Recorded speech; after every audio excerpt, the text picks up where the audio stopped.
Saudara-saudaraku sebangsa dan setanah air. Jumpa kembali dengan konten saya.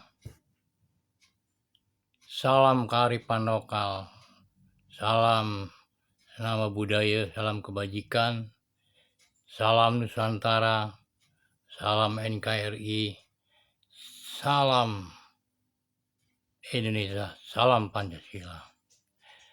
Saudara-saudaraku sebangsa dan setanah air. Di sini saya akan bercerita tentang keberadaan raja-raja Nusantara yang di masa lalu pernah berkuasa, khususnya raja-raja tanah Jawa, yaitu di masa zaman Kerajaan Majapahit. Saudara-saudaraku sebangsa dan tanah air, sesungguhnya akhir dari perjalanan seorang Raja Majapahit dari mulai Prabu Airlangga, Prabu Brawijaya, Prabu Hayam Wuruk, beliau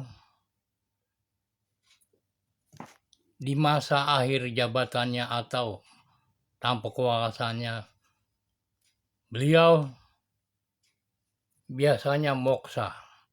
Moksa adalah akhir dari perjalanan kehidupan. Moksa adalah suatu ilmu kearifan lokal di mana manusia akan abadi dengan goib. Bila mana manusia moksa antara ada dan tiada.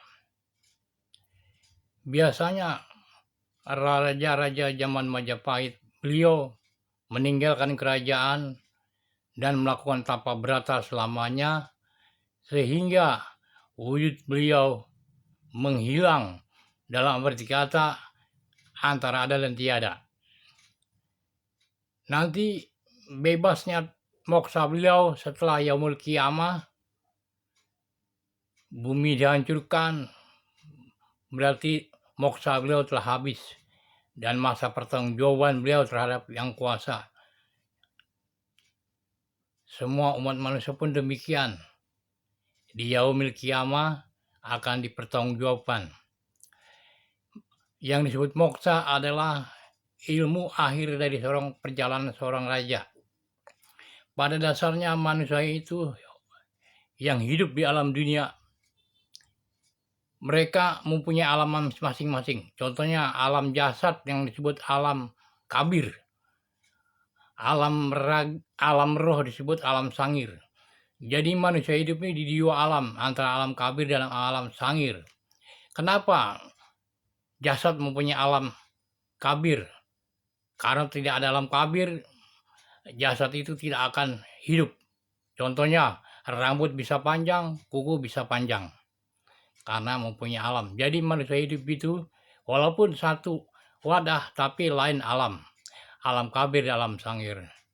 Nah, itulah penjelasan akhir dari perjalanan raja-raja tanah Jawa yang mengakhiri hidup dengan cara moksa. Pernah pada waktu masa tahun 80-an, saya membaca artikel di sebuah koran yang bernama Swedisi. Di situ ada orang dua dari Bandung, kakak beradik, ingin moksa karena pada waktu perang beliau tidak ikut membela negara, sehingga beliau tapa brata, sehingga beliau moksa dari tahun 1945.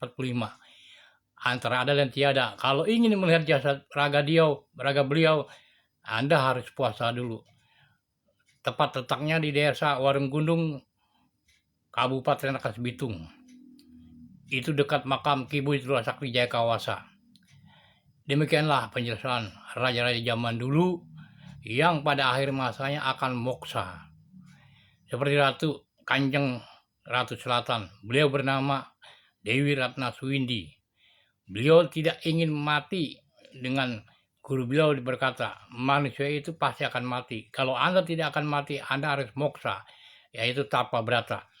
Di antara ada dan tiada, pengertian moksa itu adalah ilmu dari kearifan lokal untuk mengakhiri hidupnya agar abadi sampai di yaumil masa atau yaumul qiyamah. Demikianlah penjelasan yang saya jelaskan untuk saudara-saudaraku sebangsa dan setanah air. Sesungguhnya ilmu kearifan lokal ini